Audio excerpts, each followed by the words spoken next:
Hey guys, well, the audio on this thing didn't work for some reason, so I'll just do a voiceover on it. So, got this turbocharger from Savage Fab. Had a few guys say that I should try out one of his turbochargers, so I figured I'd give him a call and order one up.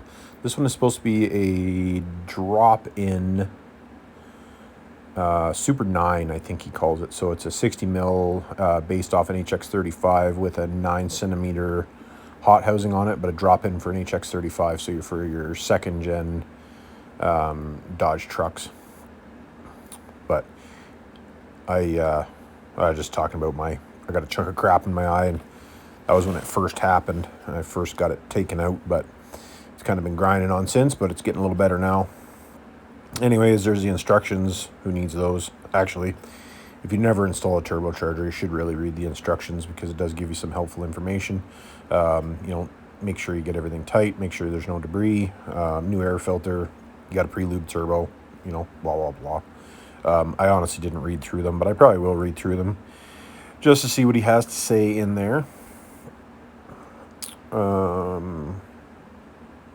Probably was saying something at this point, but I don't know what I was saying.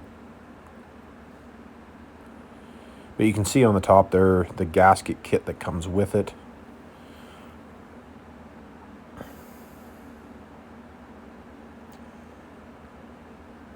Comes with the gaskets you need for the back and all that stuff. Any second here, I'm going to start taking it out. There we go. It is relatively packaged well. I do like that. Most turbos are packaged well, but he did a good job packaging it up. Got everything.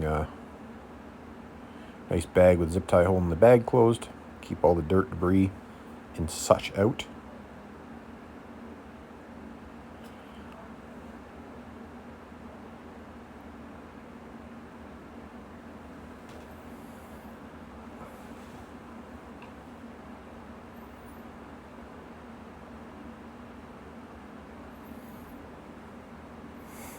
And there she is. First impressions, it looks pretty good. The quality of the welds and, that type of jazz from the modified housing and such. Looks pretty good. There's a gate style housing on it. This one is a 60 mil compressor wheel and a 67 turbine side. But, it's got a decent wheel on it. I would say that I know where the wheel comes from. I've seen the wheels before. They're a good quality wheel. I've never had any issues with any of the ones that I've ever used in any turbo builds that I've done. And the housing quality looks decent as far as that goes. He was talking that he is actually having some housings made that so he won't have to modify the housing to make it work. So it'll be a direct bolt on. So it makes it just a little bit easier for him, and easier if you ever had to replace a housing or something like that.